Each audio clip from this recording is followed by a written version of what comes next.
এই মুহূর্তে ভোলাগঞ্জে আছেন সহকর্মী ফারুক ভূঁইয়া রবিন, সরাসরি যাচ্ছি তার কাছে।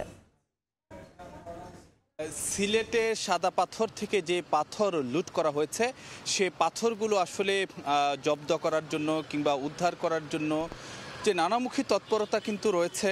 তো সেই জায়গায় আমরা আজকে তৃতীয় দিনের মতো কিন্তু যেটি দেখতে পাচ্ছি যে সেনা সদস্যরা তারা কিন্তু যেই তাদের যে চেকপোস্টের মাধ্যমে বিভিন্ন যে ট্রাকগুলো রয়েছে সেই ট্রাকগুলো কিন্তু যে তারা তল্লাশি করছেন। এবং এখান থেকে যদি আমরা বলতে যাই যে বেশ লম্বা একটি জায়গা, প্রায় 1 কিলোমিটারেরও বেশি জায়গা জুড়ে কিন্তু যে সারিবদ্ধ অবস্থায় রয়েছে এই ট্রাকগুলো, শত শত ট্রাক এখানে দাঁড়ানো রয়েছে। এখন আমরা এই মুহূর্তে আছি যে সিলেটের বটশালা নামক জায়গাটিতে।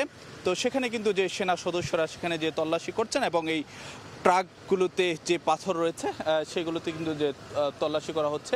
তো একটি বিষয় কিন্তু আমরা যেটি দেখতে পাচ্ছি যে এই ট্রাকে যেই পাথরগুলো রয়েছে সেটি বেশ কিছু ট্রাকে আমরা যেটি দেখতে পাচ্ছি যে চূর্ণ বিচূর্ণ করা যেই পাথর, তো সেইগুলো প্রতিস্থাপন করা কতটা সম্ভব হবে সেটা নিয়ে কিন্তু যে একটি প্রশ্ন রয়েছে। আবার অন্যদিকে আমরা যেটি দেখছি যে প্রশাসনের পক্ষ থেকে কিন্তু একটি যে ভ্রাম্যমাণ আদালত বা মোবাইল কোর্ট সেটি পরিচালনা করা হয়েছে এবং যে সেখানেও কিন্তু যেই একটি যে ক্রাশার মিলে সেই অভিযান পরিচালনা করা হয়েছিল এবং সেখানে যেই পাথরগুলো অক্ষত অবস্থায় পাওয়া গিয়েছিল সেইগুলো জব্দ করার যে চেষ্টা চালিয়েছিল ভ্রাম্যমাণ আদালত। এবং অন্যদিকে সেই ক্রাশার মিলে গিয়ে যেটি দেখা গিয়েছিল যে অনেক পাথর কিন্তু আবার যে চূর্ণ বিচূর্ণ করে ফেলা হয়েছিল।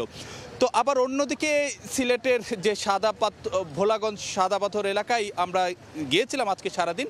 তো সেখানে যদিও কিছু কিছু নৌকা দিয়ে সেই পাথর প্রতিস্থাপনের কাজ চলছিল, কিন্তু গতকাল যেভাবে একদম ঢাকঢোল পিটিয়ে যে সেই কার্যক্রম চালানো হয়েছিল, জেলা প্রশাসক নিজে সেখানে উপস্থিত ছিলেন, আজকে কিন্তু সেই জায়গাটাতে সেই হার তুলনামূলকভাবে কম ছিল, সেরকম গতি তুলনামূলকভাবে কম ছিল এবং সেই যেই প্রতিস্থাপনের যে কাজটা সেটি গতকালকের তুলনায় কিছুটা ভাটা পড়েছিল বলেই কিন্তু আমাদের কাছে মনে হয়েছে। তো এই ছিল আমার কাছে সবশেষ খবরাখবর। আমরা সরাসরি যুক্ত ছিলাম সিলেটের ভোলাগঞ্জ থেকে।